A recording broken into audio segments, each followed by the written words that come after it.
আসসালামু আলাইকুম। আমি শাহাদাত ইসলাম। আমার এই লেকচারে আমি এসএফডি বিএমডি এর ইন্টারনাল লিঙ্কের একটি প্রবলেম নিয়ে আলোচনা করব। তো আমরা দেখতে পাচ্ছি এটি হলো আমাদের বিম এ থেকে এফ পর্যন্ত, যার বি ও ই পয়েন্টে দুটি ইন্টারনাল লিঙ্ক। তো লিঙ্কের প্রবলেমগুলোর ক্ষেত্রে আমরা এসএফডি বিএমডি কীভাবে ড্র করতে পারি? লিঙ্ক থাকলে আমাদের যেসব পয়েন্টে লিঙ্ক থাকবে সে বরাবর আমরা বিমটিকে ভাগ করে নেব। অর্থাৎ এ থেকে বি পর্যন্ত হবে একটি পার্ট, বি থেকে ই পর্যন্ত একটি পার্ট এবং ই থেকে এফ পর্যন্ত আরেকটি পার্ট। তিনটি পার্টের আমরা আলাদা করে এসএফডি বিএমডি ড্র করব। তাহলে আমরা প্রথমে এ থেকে বি অংশটুকু আলাদা করে নিলাম। তাহলে আমরা কি পাবো? ইন্টারনাল লিঙ্কের কারণে একটি নাম, মূলত আমরা দুটি রিয়াকশন পাই ইন্টারনাল লিঙ্কের কারণে, একটি হরিজন্টাল, একটি ভার্টিক্যাল। তো আমরা যেহেতু এসএফডি বিএমডিতে শুধুমাত্র ভার্টিক্যাল রিয়েকশন নিয়ে কাজ করি, এই জন্য হরিজন্টাল রিয়েকশনটি দেওয়া হয়নি, শুধুমাত্র একটি ভার্টিক্যাল রিয়েকশন দিয়ে নিলাম বি পয়েন্টে। এছাড়া আমার এ পয়েন্টে যেহেতু একটি হিঞ্জ সাপোর্ট ছিল, এখানেও আমরা একটি ভার্টিক্যাল রিয়েকশন পাবো। এটি ধরলাম আর এ, বি পয়েন্টে ধরলাম রিয়েকশনটি আর বি। এখন আমরা এ পয়েন্টে মোমেন্ট নেব, তারপর পেয়ে যাচ্ছি আর B, summation of F Y করলে পেয়ে যাচ্ছি আর এ। আননোন রিয়েকশনগুলো আমরা বের করে নিলাম। এখন যদি আমরা এসএফডি ড্র করতে চাই, তাহলে এটি হলো আমাদের 0 লাইন। এই পয়েন্টে আমার রিয়েকশন হলো আপওয়ার্ড 3 কিলো পাউন্ড, তার মানে আমরা 0 থেকে 3 কিলো পাউন্ড উপরে গেলাম। তারপর যেহেতু আমার আর কোনো লোড পাচ্ছি না, এটুকু এই 2 ফিট ডিস্টেন্স পর্যন্ত, এই অংশটুকু আমার কেমন হবে? কনস্ট্যান্ট। তারপর 2 ফিট ডিস্টেন্স পর আমরা দেখতে পাচ্ছি 6 কিলো পাউন্ডের একটি ডাউনওয়ার্ড লোড। তাহলে এখান থেকে আমরা 6 নিচের দিকে যাব। এখান থেকে 0 পর্যন্ত আসলে 3, তাহলে 3 অর্থাৎ 3 ডিস্টেন্স। তারপর 0 থেকে আরও 3 গেলে হচ্ছে টোটাল 6। এরপর আরও 2 ফিট পর্যন্ত আমার কোনো লোড নেই, তাহলে এ পর্যন্ত আমার যে এসএফডি সেটি কী হবে? লাইনটি কনস্ট্যান্ট। তারপর আমরা যখন বি পয়েন্টে যাব, বি পয়েন্টে দেখতে পাচ্ছি একটি আপওয়ার্ড রিয়েকশন, যার ভ্যালু হলো 3 কিলো পাউন্ড। তাহলে আমরা 3 উপরে উঠলে আবার পেয়ে যাচ্ছি 0 পয়েন্ট। এটি ছিল আমাদের এসএফডি। এখন যদি আমরা বিএমডি আঁকতে চাই, তাহলে আমরা জানি এসএফডির এরিয়াটি হলো আমার বিএমডি। তাহলে এই অংশটুকুর এরিয়া কত? 3 ইন্টু ডিস্টেন্স হলো 2, 6। তাহলে এটি যেহেতু পজিটিভ, আমার 6 পয়েন্টটি কোথায় বসবে? পরবর্তী পয়েন্টে। প্রথমে ছিল 0, যেহেতু এই পয়েন্টে কোনো মোমেন্ট নেই, তাহলে পরবর্তী পয়েন্টে আমরা বসাবো 6। যেহেতু পজিটিভ, পয়েন্টটি বসবে 0 লাইনের উপরে। ওকে, পরবর্তী অংশটুকুর যে এরিয়া সেটি হবে কত? 3 ইন্টু 2 একই 6। কিন্তু এটি যেহেতু নেগেটিভ, তাহলে আমরা পরবর্তী পয়েন্টের যে 6 বসাবো সেটি বসাবো নিচের দিকে। অর্থাৎ আগে 6 ছিল, এখন আমরা যদি নিচের দিকে যাই আরও 6, তাহলে কত পাচ্ছি? 0 পয়েন্ট। তো এই লাইনগুলো আমার কেমন হবে? এসএফডিতে যে লাইনগুলো আমার কনস্ট্যান্ট থাকে, অর্থাৎ পয়েন্ট লোডের জন্য, বিএমডিতে সেটি হয় লিনিয়ার। আশা করি বুঝতে পেরেছি। তারপর যদি আমরা আরেকটি পার্ট নেই, অর্থাৎ ই থেকে এফ। যেহেতু ইতে একটি লিঙ্ক দেখতে পাচ্ছি, তাহলে ই থেকে এফ এই অংশটুকু আলাদা করলাম আমরা। ই থেকে এফ, ইতে আমার লিঙ্ক ছিল, লিঙ্কের কারণে আসবে একটি ভার্টিক্যাল রিয়েকশন। এফে ছিল একটি রোলার সাপোর্ট, এর জন্য পাবো আরও একটি ভার্টিক্যাল রিয়েকশন। তাহলে এখানে আমাদের রিয়েকশন দুটি হলো আর ই আর এফ। এগুলো আমরা ই পয়েন্টে মোমেন্ট নিলাম, সামেশন অফ এফ ওয়াই করলাম, তাহলে আর ই আর এফ এর যে আননোন রিয়েকশনের ভ্যালু সেটি পেয়ে যাব। এরপর যদি আমরা এসএফডি ড্র করতে চাই, এটি হলো আমাদের 0 লাইন। ই পয়েন্টে আমরা দেখতে পাচ্ছি আপওয়ার্ড রিয়েকশন, যেটি আমরা দিয়ে নিয়েছিলাম লিঙ্কের কারণে। তো এর ভ্যালু আসছে হলো -1.4। যেহেতু ভ্যালুটি নেগেটিভ, তাহলে এটি মূলত আপওয়ার্ড না, এটি কেমন হবে? ডাউনওয়ার্ড। আচ্ছা, তাহলে 0 লাইন থেকে আমরা নিচের দিকে যাব 1.4। এরপর পর্যন্ত আমার আর কোনো লোড নেই, মাঝখানে একটি মোমেন্ট দেখতে পাচ্ছি, তো মোমেন্টের কোনো কাজ নেই এসএফডিতে। তাহলে ই থেকে এফ পর্যন্ত আমার ভ্যালুটি কেমন থাকবে? কনস্ট্যান্ট। এফ পয়েন্টে যাওয়ার পর দেখতে পাচ্ছি একটা আপওয়ার্ড রিয়েকশন, যার ভ্যালু 1.4। তাহলে 1.4 উপরে উঠলে এখানে হয়ে যাচ্ছে আবার 0। সম্পূর্ণ অংশটুকুই আমার নেগেটিভ। এখন যদি আমরা বিএমডিতে যাই, তাহলে ই পয়েন্টে আমার কোনো মোমেন্ট নেই, তাহলে ই পয়েন্টে মোমেন্টের ভ্যালু হলো 0। তারপর প্রথম যে অংশটুকু, এখানে আমরা যদি দুটি পার্ট আলাদা করি এসএফডির ক্ষেত্রে, প্রথম অংশটুকুর এরিয়া কত? 1.4 ইন্টু 2, অর্থাৎ 2.8। এটি নেগেটিভ হওয়ার কারণে আমরা 2.8 পয়েন্টটি বসাবো কোথায়? নিচের দিকে। আচ্ছা, বসালাম। লাইনটি হবে কেমন? লিনিয়ার, কারণ আমার এসএফডি ছিল কনস্ট্যান্ট।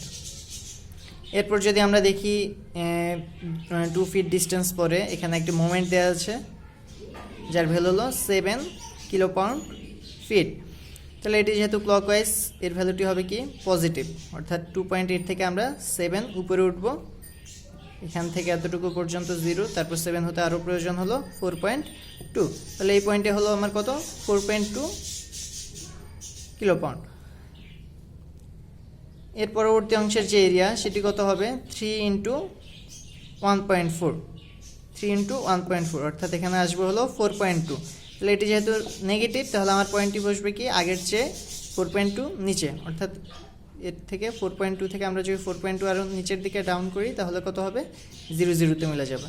তো যেহেতু এক পয়েন্ট আমার কোনো মোমেন্ট নেই তাহলে এক পয়েন্ট অবশ্যই 0 0 হবে। তো এই অংশটুকু আমার হলো পজিটিভ, নিচের অংশটুকু নেগেটিভ।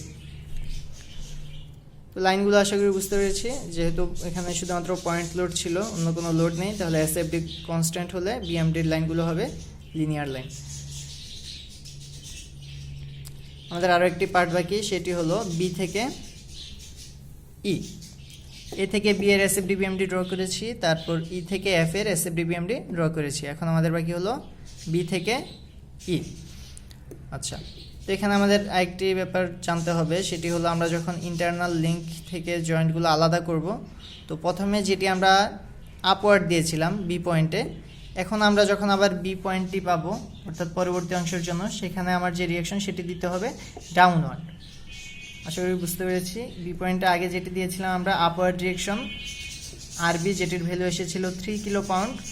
তো বি পয়েন্টে এখন আমরা যখন বি থেকে ই নিয়ে কাজ করব, বি থেকে ই, তখন বি পয়েন্টে যে রিয়াকশনটি দিব সেটি দিতে হবে ডাউনওয়ার্ড, অর্থাৎ উল্টো।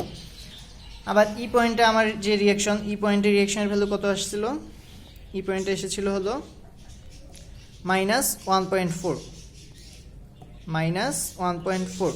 তো মাইনাসের কারণে আমি বলেছিলাম এটা আপওয়ার্ড হবে না, এটি হবে ডাউনওয়ার্ড। তাহলে ই পয়েন্টে আগে ছিল আমার ডাউনওয়ার্ড, এখন যেটি দিব সেটি হবে কেমন আপওয়ার্ড। তাহলে ই পয়েন্টে এখন যখন আমরা বি থেকে ই আলাদা করব তখন ই পয়েন্টেরটি হবে কেমন আপওয়ার্ড। এখন আমরা ভ্যালুগুলো জানি, আগের যে পার্টগুলো আমরা আলাদা করেছিলাম সেখান থেকে আমরা বের করেছিলাম। বি পয়েন্টে হলো 3, ই পয়েন্টে 1.4। আচ্ছা, তো সি পয়েন্টে আমাদের একটি সাপোর্ট ছিল হিঞ্জ সাপোর্ট, ডি পয়েন্টেও একটি হিঞ্জ সাপোর্ট। এর জন্য আমরা একটি করে রিয়াকশন পাবো, ভার্টিক্যাল রিয়াকশন আর সি আর ডি। এগুলো আমরা আলাদাভাবে বের করে নিতে হবে। সি পয়েন্টে মোমেন্ট নিলাম, আর ডি পেয়ে গেলাম, সামেশন অফ এফ ওয়াই করে আর সি পেয়ে গেলাম। এখন আমরা আননোন সবগুলো রিয়াকশন জানি। এখন এই অংশটুকুর যদি এসএফডি ড্র করতে চাই তাহলে কেমন হবে, বি পয়েন্টে 3 কিলো পাউন্ডের একটি ডাউনওয়ার্ড লোড। তাহলে আমরা 0 থেকে 3 নিচে গেলাম।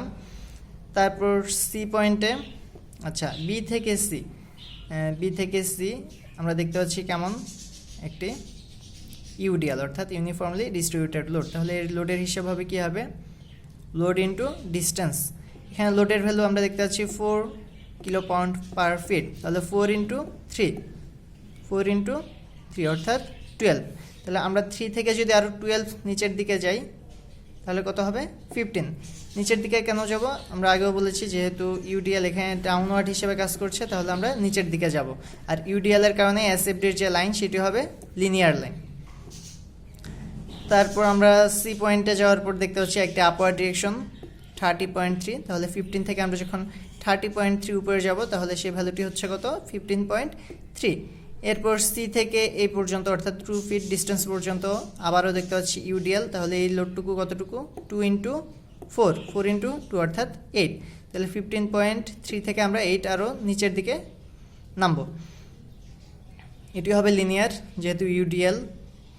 তারপর এখানে যাওয়ার পর দেখতে পাচ্ছি আরেকটি রিয়াকশন ডাউনওয়ার্ড ডিরেকশন 8 কিলো পাউন্ডের। তাহলে এখান থেকে আরও 8 নিচের দিকে যাব আমরা, তাহলে পাচ্ছি হলো 0.7।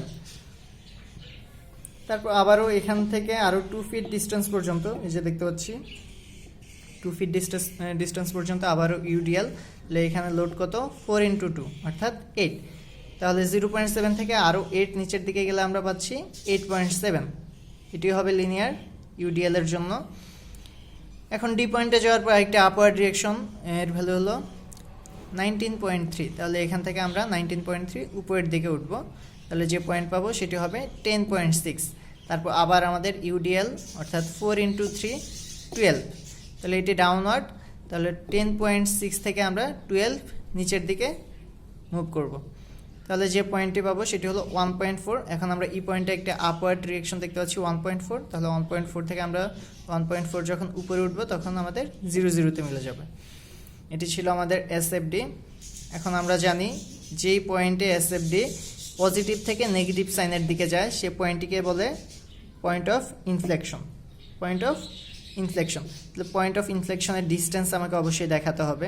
তো এখানে আমরা দুটি ট্রায়াঙ্গেল দেখতে পাচ্ছি, এখানেও আমরা সিমিলার ট্রায়াঙ্গেল অ্যাপ্লাই করব, অর্থাৎ যে কোনো একটি ডিস্টেন্সকে আমরা এক্স ধরে নেব। আমরা এই পাশের যে ডিস্টেন্স এটিকে আমরা এক্স ধরবো, এতটুকুকে ধরবো এক্স, আর টোটাল ডিস্টেন্স ছিল এখানে 3। তাহলে এই ছোটো ত্রিভুজের যে ভূমি এটি ধরবো আমরা থ্রি মাইনাস এক্স। এখান থেকে এতটুকু ধরলাম এক্স, বাকি অংশটুকু হবে 3 - x, যেহেতু সম্পূর্ণটি 3। এছাড়া আমরা ত্রিভুজ দুটির হাইট জানি 10.6, আর একটি হলো 1.4। এখানে আমরা সিমিলার ট্রায়াঙ্গেল অ্যাপ্লাই করে পেয়ে যাচ্ছি এক্স এর ভ্যালু হলো 2.65, এটি হবে 2.65। তাহলে 3 - 2.65 করলে আমরা হচ্ছে 0.35। এরপর যদি আমরা বিএমডিতে যাই তাহলে এই অংশটুকুর এরিয়া কী হবে, এটি যেহেতু একটু ট্রাপিজিয়ামের ক্ষেত্রফল হাফ ইন্টু সমান্তরাল বাহুদ্বয়ের যোগফল ইন্টু উচ্চতা।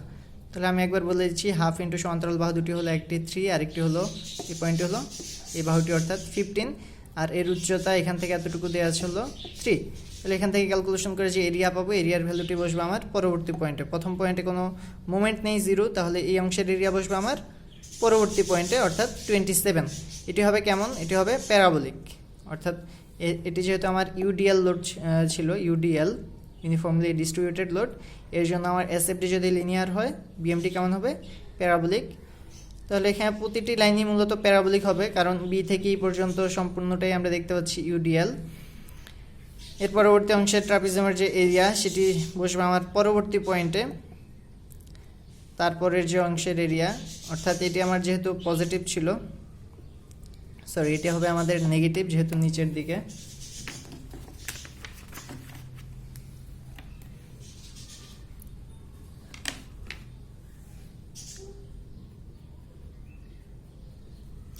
অংশটুকু আমার নেগেটিভ হবে, তো নেগেটিভ হওয়ার কারণে আমরা পয়েন্টটি বসিয়েছিলাম 0 লাইনের নিচের দিকে। এরপরের অংশটুকু ছিল পজিটিভ, তাহলে এর এরিয়ার যে ভ্যালু সেটি আমার আগের যে ভ্যালু ছিল তার থেকে উপরের দিকে বসাবো, অর্থাৎ উপরের দিকে উঠবে। পরেরটি নেগেটিভ, তাহলে এই ট্রাপিজিয়ামের এরিয়া বসবে আমার নিচের দিকে, পরবর্তী পয়েন্টের নিচের দিকে। তারপরে এই অংশটুকু আমার একটি ট্রায়াঙ্গেল, এর যে এরিয়া হাফ ইন্টু ভূমি ইন্টু উচ্চতা, এটি বসবে আমার পরবর্তী পয়েন্টে, অর্থাৎ এই বরাবর আমরা আরেকটি পয়েন্ট ড্র করব, এখানে এই 0 লাইন বরাবর, 0 পয়েন্ট বরাবর। তাহলে এই অংশের এরিয়াটুকু আমার বসবে এই পয়েন্টে, যেহেতু এটি পজিটিভ উপরের দিকে। পরবর্তী অংশটুকু আবার নেগেটিভ, তাহলে আমার এই ছোটো ত্রিভুজের যে এরিয়া এটি বসবে আমার পরবর্তী পয়েন্ট, অর্থাৎ তখন এসে 0-তে মিলে যাবে। 0-তে মিলে গেলে আমরা বুঝতে পারবো আমাদের বিএমডি আঁকা ঠিক আছে, কারণ আমার কি এই পয়েন্টে কোনো মোমেন্ট দেওয়া নেই, এই পয়েন্টে মোমেন্টের ভ্যালু অবশ্যই 0 হবে। এখন আমরা যেরকম এসএফডিতে পয়েন্ট অফ ইনফ্লেকশন এর ডিস্টেন্স দেখিয়ে দিয়েছিলাম, এখন আমাদের বিএমডির ক্ষেত্রে যখন নেগেটিভ থেকে পজিটিভ হয়, অর্থাৎ বিএমডির যে ডায়াগ্রাম সেটি যখন পজিটিভ থেকে নেগেটিভ অথবা নেগেটিভ থেকে পজিটিভ হয় যে পয়েন্টে, তার নাম কি, তার নাম হলো পয়েন্ট অফ কোয়ান্টাফ্লেকচার। এর ডিস্টেন্সও আমাকে দেখাতে হবে। তো এর ডিস্টেন্স দেখানোর ক্ষেত্রে আগেরটি আমরা সহজেই করতে পেরেছিলাম, ট্রায়াঙ্গেল ছিল, এখন আমার ট্রায়াঙ্গেল নেই, তাহলে এইভাবে হবে না।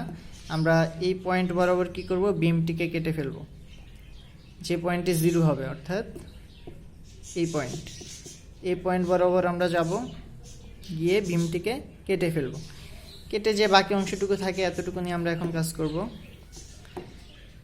কাটার পর যে বাকি অংশটুকু ডিস্টেন্স সেটি আমরা ধরে নিলাম এক্স। এছাড়াও এর উপর যে ইউডিএল ছিল তার ভ্যালু ছিল 4 kg/ফিট। ই পয়েন্টে শেষ পয়েন্টে একটি আপওয়ার্ড ডিরেকশন ছিল 1.4। এখন যদি আমরা স্টার্ট পয়েন্টের মোমেন্ট নেই তাহলে আমার ভ্যালুটি কি আসে, 4x × x/2 ক্লকওয়াইজ, এটিকে পজিটিভ ধরলাম, মাইনাস 1.4 × x। এখান থেকে আমার এক্সের দুটি ভ্যালু আসবে, দুটির একটি গ্রহণযোগ্য হবে, আমরা ভ্যালু দুটি দেখলেই বুঝতে পারবো, যেটি আমার রেঞ্জের মধ্যে থাকবে, অর্থাৎ 3 এর চেয়ে ছোটো হবে যে ভ্যালুটি সেটি গ্রহণযোগ্য 0.7 আসলো। এই অংশটুকু ধরেছিলাম আমরা এক্স, তাহলে এই অংশটুকু আসবে কত 0.7। তো 3 থেকে বাকি অংশ মাইনাস করলে আমরা পাচ্ছি 2.3। আচ্ছা, এটি ছিল আমাদের বিএমডি। তো এসএফডি ওয়েন্ডের ক্ষেত্রে আরেকটি ব্যাপার আমরা মনে রাখবো, সেটি হলো যে পয়েন্টে আমার এসএফডি 0 হয় সেই পয়েন্টে আমরা বিএমডির পজিটিভ প্রান্তে, অর্থাৎ এটি আমাদের নেগেটিভ অংশ বিএমডির, এটি হলো পজিটিভ অংশ। তো যে পয়েন্টে আমার এসএফডি 0 হবে পজিটিভ অংশের ক্ষেত্রে বিএমডিতে, সেই পয়েন্টে আমরা সর্বোচ্চ ভ্যালু পাবো। ধন্যবাদ সবাইকে।